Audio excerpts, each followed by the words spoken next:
آیت نمبر 152 ہے، وَلَقَدْ صَدَقَكُمُ اللَّهُ وَعْدَهُ، جب اللہ تعالیٰ نے تم سے اپنی مدد کا وعدہ پورا کر دیا، اِذْ تَحُسُّونَهُم بِإِذْنِهِ، جب تم اللہ تعالیٰ کے حکم سے اپنے دشمنوں کو قتل کر رہے تھے۔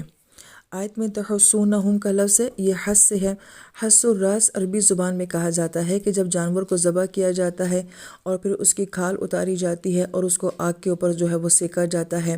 اس کو حس الراس کہا جاتا ہے۔ حس الارض کہا جاتا ہے جب ٹڈیاں فصل پہ آتی ہیں اور مکمل طور پہ فصل کو کھا جاتی ہیں۔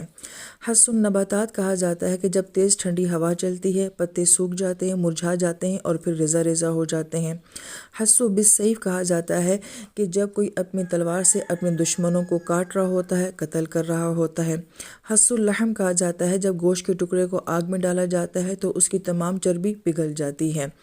اس لفظ کے اندر جو سوچ دی جا رہی ہے وہ یہ کہ کوئی چیز پہلے بہت طاقتور اور مضبوط ہوتی ہے مگر وہ بعد میں بہت ہی حقیر ہو جاتی ہے، کمزور ہو جاتی ہے اور بے بس ہو جاتی ہے۔ ان تمام مثالوں سے یہ بات واضح ہے۔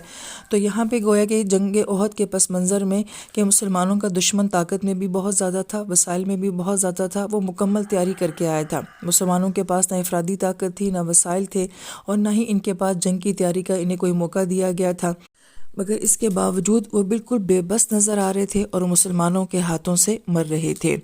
پھر جب یہ فتح ہوگی مسلمانوں کو، یہ فتح شکست میں کیسے بدلی، نقصان میں کیسے بدلی، تو آگے 3 معاملے بتائے جاتے ہیں۔ حتیٰ یہاں تک کہ اذا فشلتم، جب تم ڈھیلے پڑ گئے، وتنازعتم فی الامر، اور تم نے ایک معاملے میں اختلاف کیا، وعصیتم من بعد ما اراکم، اور پھر تم نے نافرمانی کی اس معاملے میں جو تمہیں دکھا دی گئی، ما تحبون، جس کو تم بہت پسند کرتے تھے۔ پہلا معاملہ جو بیان کیا گیا ہے وہ فشل کا بیان کیا گیا ہے۔ فشل کہتے ہیں جب جسم کے پٹھے تھک جاتے ہیں، جیسے کہ ہم بہت ایکسرسائز کر لیں اور کام کر لیں اور مزید ہمارے اندر کام کرنے کی ہمت نہ ہو تو اس کو فشل کہا جاتا ہے۔ عربی زبان میں اس لفظ کا تاثر یوں بھی ملتا ہے کہ عرب قبائل میں اگر کوئی شخص اپنے قبیلے میں شادی نہیں کرتا تھا کہ اپنے خاندان قبیلے میں شادی کرنے سے بچوں کے اندر مسائل پیدا ہو سکتے ہیں تو وہ باہر کے قبیلے کی عورت سے شادی کرتا تھا، تو اس کو اپنے قبیلے کی عورت اس بات کا تانا دیتی تھی کہ یہ فشل مرد ہے، کہ یہ بچے پیدا کرنے سے ڈرتا ہے۔ اسی لیے کہیں عربی زبان میں فشل کا لفظ جو ہے وہ ایسے مرد کے لیے بھی استعمال کیا جاتا ہے جو کہ اپنی بیوی کو پریگننٹ نہ کر سکے۔ تو کسی چیز کے اندر کسی چیز کی صلاحیت کا ہونا مگر اس صلاحیت کو اگر استعمال نہ کیا جا سکے تو اس کو فشل کہا جاتا ہے۔ تو یہاں پر ایک انسانی نفسیات کو بھی جو ہے وہ بیان کیا جا رہا ہے کہ جب کوئی کام بہت مشکل ہوتا ہے، ٹف ہوتا ہے، تو انسان اس کو بڑی توانائی کے ساتھ بڑا انرجیٹک ہو کے کرتا ہے، مگر جب وہ کام ختم ہونے والا ہوتا ہے تو پھر ہم اس وقت ڈاؤن ہونے شروع ہو جاتے ہیں، تھکنا شروع ہو جاتے ہیں۔ اور یہاں پہ صحابہ کرام چونکہ جب پہلے دیکھ رہے تھے تو جنگ بڑی شدید نوعیت کی تھی، لیکن جب مسلمان جیت رہے تھے تو تھوڑا سا وہ ریلیکس ہو گئے تھے۔ تو یہ فشل جو ہے یہ پہلا معاملہ ہوا۔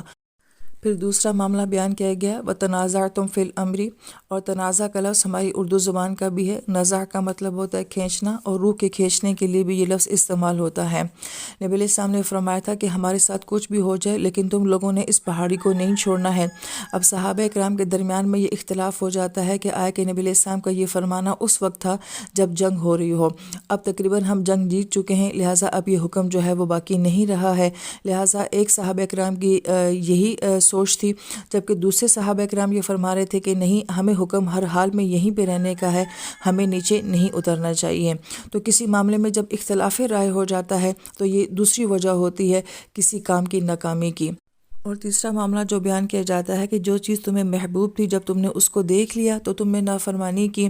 اس سے بعض علماء کرام نے مانا لیا ہے کہ مال غنیمت کا دیکھنا کہ وہ سمیٹنے کے لیے صحابہ کرام نیچے اترے، جبکہ بعض اہل علم نے یہ کہا ہے کہ یہاں پہ محبوب چیز فتح تھی، کہ جب انہوں نے اس فتح کو دیکھ لیا تو وہ اس کے جشن کے لیے، خوشی کے لیے جو ہے وہ پہاڑی سے نیچے آ گئے تھے۔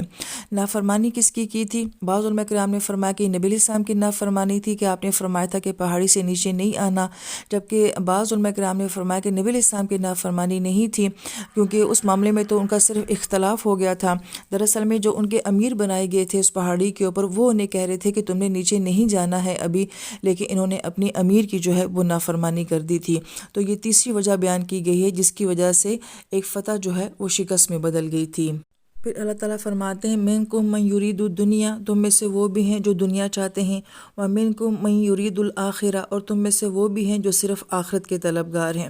ثم صرفکم عنہم لیبتلیکم، اور پھر اللہ تعالیٰ نے تمہارے رخ کو پھیر دیا ان کی طرف سے تاکہ تمہاری آزمائش کریں۔ اب یہاں پہ کس کو کس چیز سے جو ہے وہ پھیرا گیا ہے کہ پہلے مسلمان ان کو مار رہے تھے، وہ آگے بھاگ رہے تھے، مسلمان ان کا پیچھا کر رہے تھے، لیکن تھوڑی دیر کے بعد سارا سین چینج ہو جاتا ہے کہ اب وہ مسلمانوں پہ حملہ کر رہے ہیں اور مسلمان جو ہیں وہ ادھر ادھر چھپنے کی کوشش کر رہے ہیں۔ تو اب یہ سارا معاملہ مسلمانوں کے لیے ایک بہت بڑی آزمائش تھا کہ کہاں فتح اور کہاں اب یہ شکست کی یہ صورتحال۔ جبکہ بعض اہل علم نے یہاں پہ خوبصورت نقطہ یہ بیان کیا ہے کہ کس چیز سے ان کو پھیر دیا گیا تھا کہ پہلے ان کا ٹارگٹ اور مقصد اللہ تعالیٰ کی ذات تھی، وہ اللہ تعالیٰ کے لیے لڑ رہے تھے، مگر جب انہوں نے فتح کو دیکھا تو ان کا فوکس جو ہے وہ ہٹ گیا۔ تو گویا کہ یہاں پہ صرافکم سے مراد کسی کا فوکس ہٹ جانا ہے، تو جب اللہ تعالیٰ کی ذات وہ فوکس ہٹ گیا تو گویا کہ مقصد ان کے آگے سے ہٹ گیا، تو یہ بھی گویا کہ ان کے لیے ایک آزمائش تھی۔ لیکن اس سب کے باوجود بھی اللہ تعالیٰ فرماتے ہیں کہ وَلَقَدْ عَفَا عَنْكُمْ، اللہ تعالیٰ تمہیں معاف کر چکا ہے، وَاللَّهُ ذُو فَضْلٍ عَلَى الْمُؤْمِنِينَ، اور اللہ تعالیٰ اہل ایمان کے حق پہ بہت فضل والے ہیں۔ تو جب اللہ تعالیٰ صحابہ کرام کے بارے میں یہ بات فرما رہے ہیں تو پھر ہم ڈسکس نہیں کر سکتے کہ صحابہ کرام نے ایسا کیوں کیا تھا، ویسا کیوں کیا تھا، کیونکہ جب اللہ نے انہیں معاف کر دیا ہے تو ہمیں بات کرنے کا کوئی اختیار باقی نہیں رہ جاتا ہے۔